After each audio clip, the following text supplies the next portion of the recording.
Hey guys, I'm back for another video and welcome to Hypixel SkyBlock for another tutorial. And today I'm back for some more suggestions on how to get better at the game. This time I've got 19 of them. They're really good. I used to have 30 of them and got rid of 11 because they didn't make the cut. So let's do it. And of course, if at any point you decide to use the Hypixel store to buy anything, use code ThirtyVirus for 5% off of your purchase. It helps me out a ton and saves you money. Anyways, let's get on with the list. The first suggestion's a really helpful one. So this is big for Void Gloom Slayer. If you just so happen to die in the Bruiser hideout, which is a common place to do Slayer, by the way, because you get a chance for summoning eyes, you get a lot of combat XP from Bruisers. But the problem with Void Gloom fights is they could be pretty difficult, especially tiers 3 and 4. And if you happen to die, usually in the Sepulcher, you can't use Remnants. Remnants are great because when you die in the End Island, it just doesn't count as a death. And as you're about to see here, you can burn a Remnant while in the Bruiser hideout, including during a Slayer fight. So if you fill like 2 rows with them, then you could cheese a really easy T4 kill as long as you can do damage. So yeah, that's huge. Remnants are pretty nice cheese for Enderman Slayer. The way that Minecraft registers actually clicking a button in an inventory is a little quirky, especially with plugins like SkyBlock that have buttons in an inventory. For example, if you press Q and hold it, then it's effectively like spamming the inventory slot. I mean, look at this. As I hover over it, you can see the number going absolutely crazy. And this is a way to click in an inventory excessively fast, really fast. And it's useful for a few things, like if you are trying to buy during Diaz, 10 times NPC buy limit, that could be helpful. But it's also nice when you're working on your Heart of the Mountain tree. So imagine me with my 25 million gemstone powder and like 13.5 million mithril powder. Choosing all my perks and clicking all of them, for example, Mole 190 times is really freaking annoying. So if you actually just click and hold Q, then it'll auto press it really, really fast. So that's pretty helpful. This is a good one for people that are not MVP++. If you want to get to the Crystal Hollows, specifically the Crystal Nucleus, it can be a little annoying. Because, for example, if I go over here, buy a pass, and then if I were to warp into Crystal Hollows, most of the important things in this game, including structures, specific veins of mithril, and gemstones that never change depending on the lobby, being able to search through all the tunnels effectively, you kind of need /warp CN or warp Crystal Nucleus. If you don't have travel scrolls because you're not a high enough rank, then you can't do that. You can't teleport directly into the middle of Crystal Hollows, which is a little cringe because, I mean, for example, if I wanted to find a Mine of Divan, the best, most efficient thing to do would be to spawn there, come up here, and then look for it by going either down the left path or actually right here. See, literally, it is easier to find structures from the middle. This is just a fact. But let's say you can't do that. Well, actually, there is an alternative. You can visit Portal Hub. They added an item to the game recently called the Portalizer, which allows you to turn a travel scroll into a portal, including the Crystal Nucleus. Let's see if we can find it. Here it is, Crystal Nucleus. There's plenty of hub islands. There's Portal Hub without the underscore. But yeah, they'll bring you to that exact spot without the travel scroll. This one's purely theoretical. I don't really have any gameplay to show for this one. But on the garden, there is a very sought-after enchantment called Dedication 4. As you can see, I have 3 on this carrot hoe here. The 4th dedication book cannot be acquired by combining 2 3s together. It is considered a max enchantment. So, I mean, you can buy Dedication 1, but again, it only goes to 3. If you want Dedication 4, it's a rare drop from the librarian. So there is a little trick that I've seen people try. I don't know how successful it is, so take this with a grain of salt, but it is kind of interesting a concept. So imagine you start a bingo profile, which is a temporary profile, only lasts a week. We know this. The NPC spawns here. You start a bingo profile, and then you only speak to one NPC, and that is the librarian. And once you speak to him, he's unlocked as a visitor on the garden. Now, if you talk to nobody else, just the librarian, set up a cane farm with like 2 or 3 plots, and then just go for it. You spawn the librarian, give him his sugarcane, and then go back to farming. He'll spawn again in like 3 minutes. Come back. So you could spam commissions with the librarian in the hopes that you will speedrun your way to getting a dedication 4 book drop. On paper, it seems to me like the fastest way to get dedication 4, although keep in mind, you're on a bingo profile. You don't have any farming gear. So is your fortune going to be high enough to be worth it? Should you just buy it? I don't know.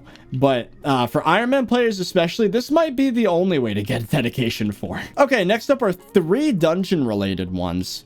So these are quite nice. So as someone who's finally decided to grind dungeons for the first time in my career, I got to Cata 38. Still not great, but it's better than where I was. Anyways, there's 3 things you should probably know about dungeons if you haven't already. The first of which is that Bonzo Staff has a purpose beyond just catapulting you around in floor 7. So you can use it for the Bonzo Staff test. As you can see in the top there, I have my TPS showing in Badline, but for additional proof of how good the lobby is, you can click and hold the Bonzo Staff. 19.8 TPS, that's pretty freaking good. That was a very clean, unbroken stream of balloons. Whereas if you were to go to a laggy lobby, let's say Crimson Isle, there's a lot of dungeons that are not worth running because the TPS is so low. And you can quickly test when you join a dungeons how good the ping is based on the Bonzo Staff consistency. I'm actually getting good Crimson Isle lobbies, which is really weird, but I'm sure we all know what laggy lobbies look like. But 19.4, I mean, it's still pretty consistent, but you get the point. You'll know once you see a laggy server when the balloons stop flowing smoothly. That's the Bonzo Staff test. Also, another thing in dungeons is if you want to ensure that everybody actually gets in, there's a problem where if you were to join dungeons, then it doesn't let you back in after the run has started. But there is actually a button that you click in Mort to start the run. Like, you can enter the run but not start it yet, and during that time you can actually warp people back in that did not get into the dungeons lobby. So just do /party warp, p-warp, and then hope they get in before you press the button. Make sure you have all 5 players in your dungeon before you actually click that button. And finally, this one's also completely theoretical. I actually got RNG carried in this department, so I didn't have to do this, but there is a Abiphone contact for an NPC called Trinity, which is right here.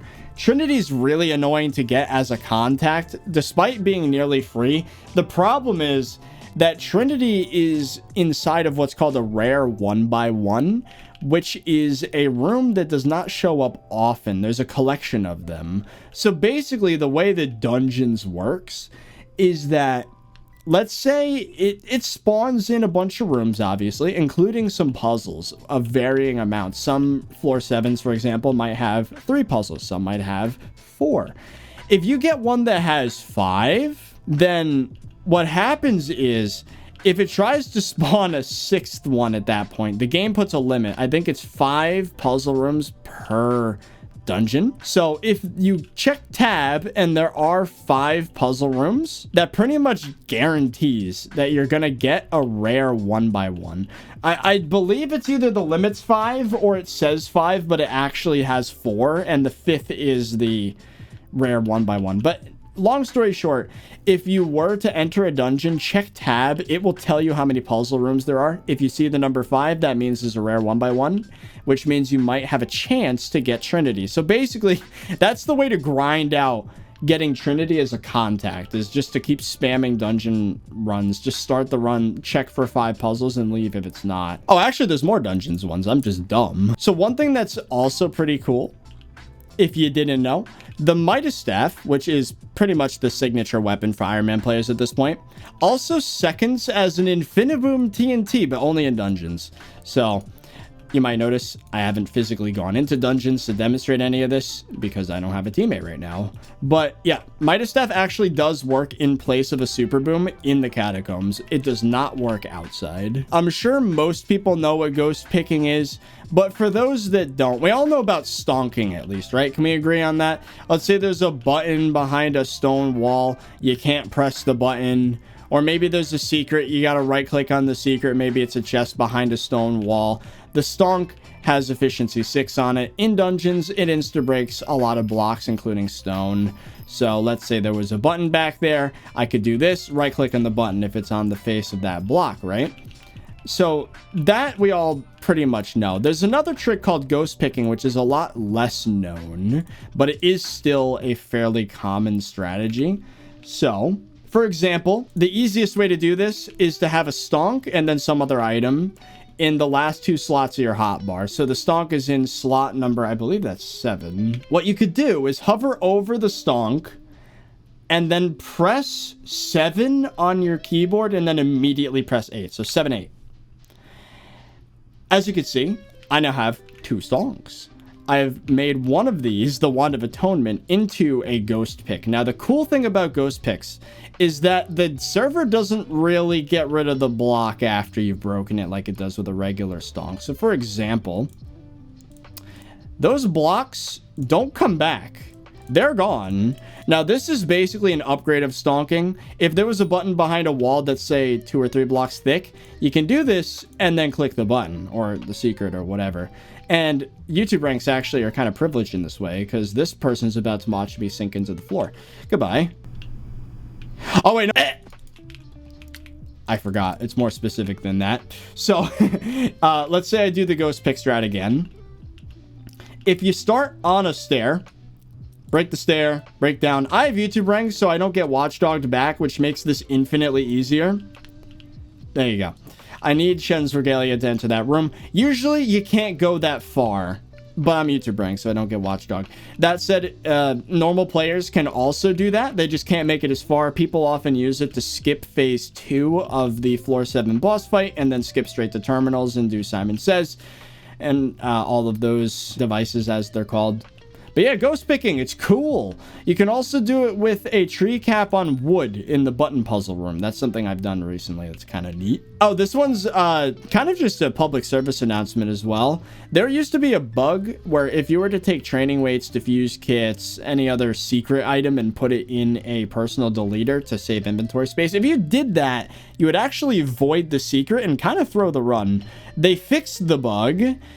So now you can just do it without worrying about problems. So go ahead and do that, I guess. Put those items in the personal deleter so that you don't fill up your inventory, but it won't screw your team over. You can also right-click on a secret chest while holding a Juju or a Terminator.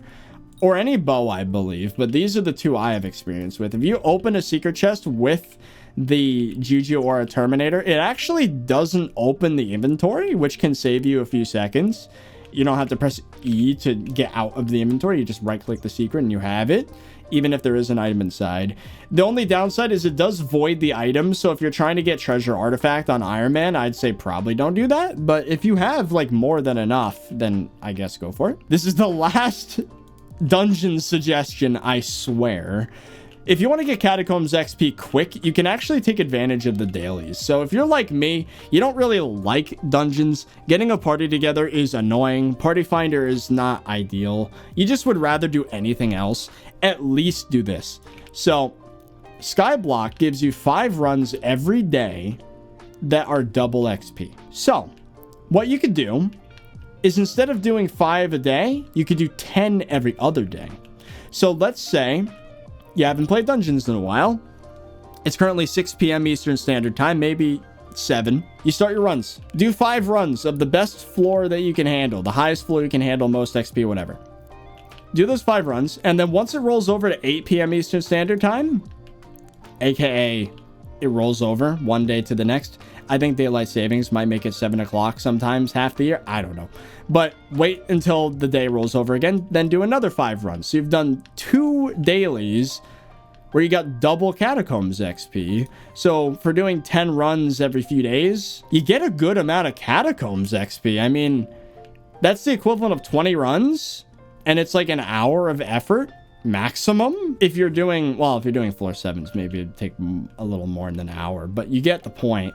Like, you can get a lot of catacombs XP for very little effort. Here's a suggestion that's kind of interesting. Speaking of the crystal nucleus in dwarven mines, there's actually a funny little mechanic in the crystal hollows in the form of this perk right here, Lonesome Miner. Increases strength, crit chance, and crit damage while in the crystal hollows. And there's also a pet called the Mithril Golem, which gives you 20% combat stats on mining islands. So the combination of these two things makes you extremely strong. Like, if I were to hold out my best DPS weapon, which is probably my Valkyrie, and this is with the wrong power stone too, I'm not going to bother shifting it. I'll shift it. Why not? Let's put it on Hurtful, for example. Look at those stats. That's 1800 strength, 1500 crit damage. Like, what? Oh boy. Versus outside, let's say if I went to Crimson Isle, we literally gain like 500 of each strength and crit damage just by being in the crystal hollows. So that said, you're very strong. Now you can take advantage of this and actually use a magma rod. Let's say you started a blaze slayer. Maybe it's a T3 or a tier 4 and you're struggling, right? You're having a not fun time. What you can actually do is lava fish in the crystal hollows. Maybe have some fishing armor and a pet equipped like Ammo Knight. You can spawn a blaze. Now, I'm probably not going to get one right now because I'm not using any fishing equipment. But if you spawn this blaze, it actually does count for the Slayer. So you can spawn a T3 or T4 blaze in the Crystal Hollows, which is absolutely insane because once you've done that, you can benefit from the increase in stats. And you can also make an arena that's suited to your situation. Now, the downside of this, it's not easy to pull off. It's probably going to take you like 5 minutes to set up, which means this is really only helpful for a completion. If you want to, quote, get carried to Inferno Demon Lord T4, just getting the one kill, just for the Skyblock XP, the boost, maybe the crafting recipes, you know, whatever. So you might notice my garden is pretty well organized. These aren't the best farm designs, far from it, but they work for me. I'm gonna transfer over to the Melon King DE farm designs soon. You should visit his island for the designs there. Ignore the pumpkin farms, those suck. But you might notice that if you go to the desk, I could have just done /desk. If I configure plots, you'll notice I have 5 plots in a row of the same preset, but 2 different presets. These plots right here, or technically these plots in this shape, are the easiest to unlock in order to get, quote, maximum efficiency farm designs. You actually don't need to unlock every single plot to get the best farm designs in the game. You literally only have to get 2 rows of 5. Even if they're separated like this with the barn in the middle, just focus on unlocking these plots first and then build your Melon King DE farms or some variation like I've done here. All you need is 5 plots in a row, and then you can design your farms even without teleport pads. You'll have the best farm designs in the game without having to spend a bajillion million compost to get every plot unlocked. I'm getting there. I only got this one left. There's a way to cheese nucleus runs. The most annoying part of the process by far is the temple. It's kind of just time locked. You have to complete the parkour and there's no way around it. Or so you think. Actually, there is. If you go to a very specific spot underneath the temple and then use an armadillo pet, you can clip through the ceiling and then actually right click on the crystal without doing the parkour. It effectively takes a 2.5 minute process and turns it into like 15 seconds if you get really good at it.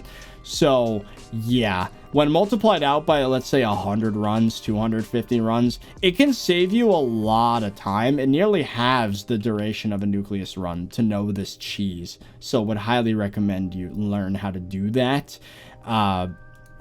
if you want specifics on it, there's an implodent video on it, would recommend. You can actually use the process of grinding nucleus runs. Let's say you got to do 50 of them for skyblock XP, or if you're on Iron Man and have to suffer like me and do 200 runs and still not drop a quick claw or an alloy. During that process, you can actually redeem a commission every single time you pick up a gemstone, or is it a crystal? I think they're called crystals.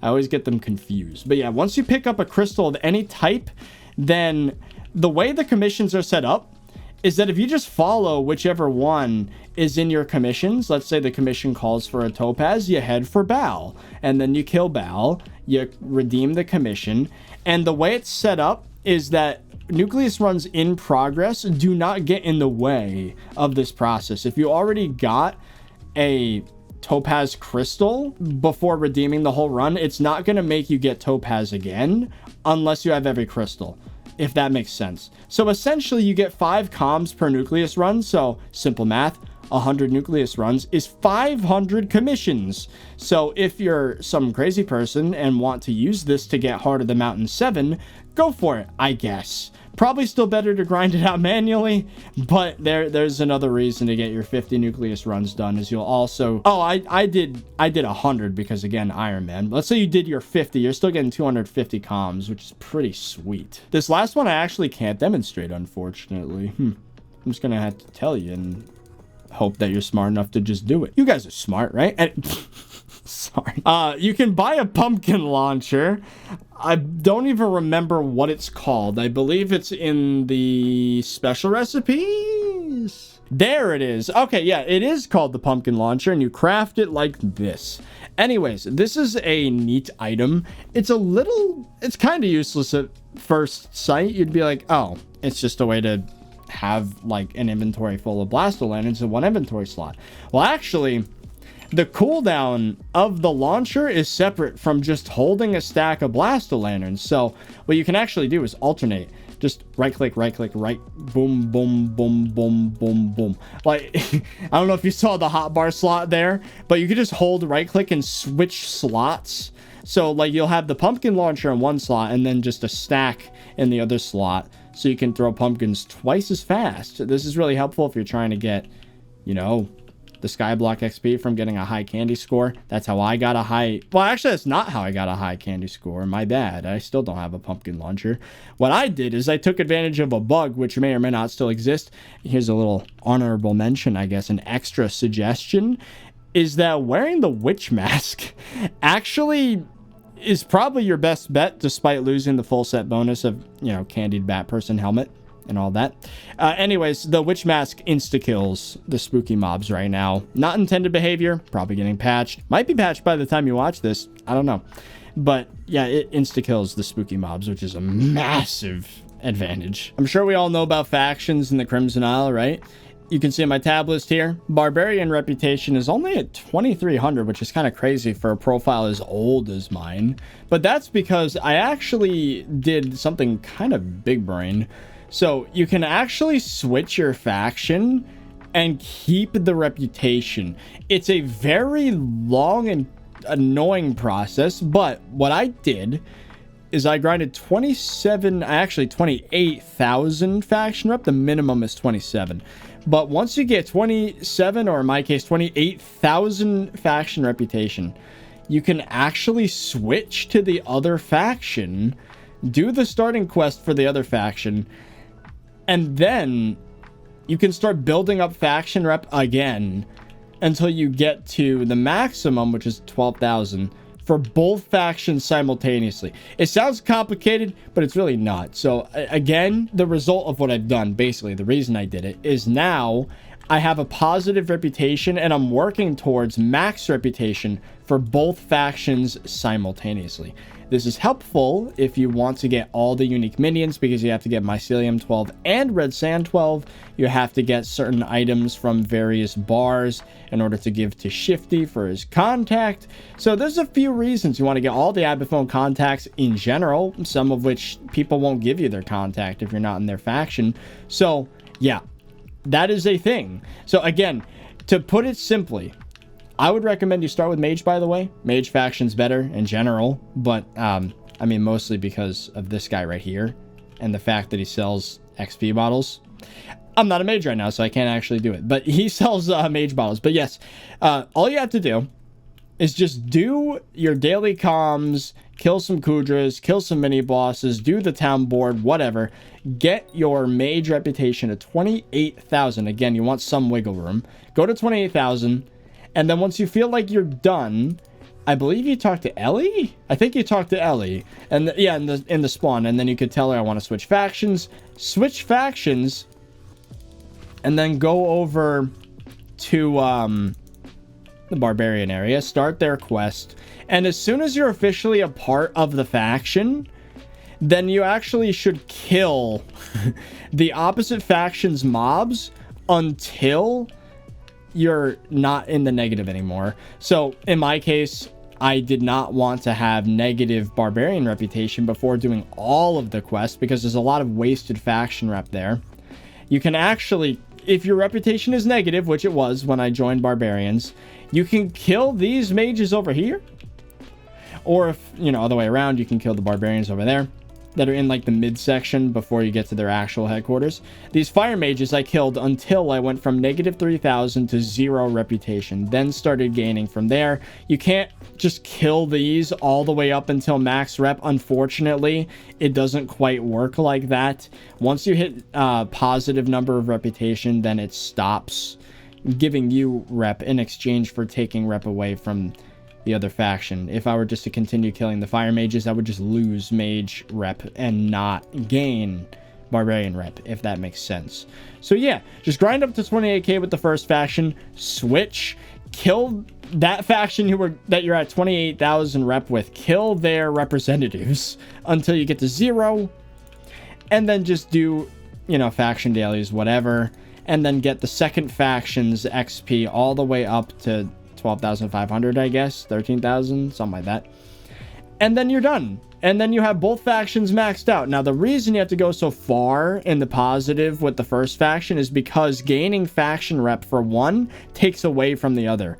But there's no cap on the upward trajectory of reputation. There's no limit in the positive, but there is a limit in the negative. It cannot go below 3,000.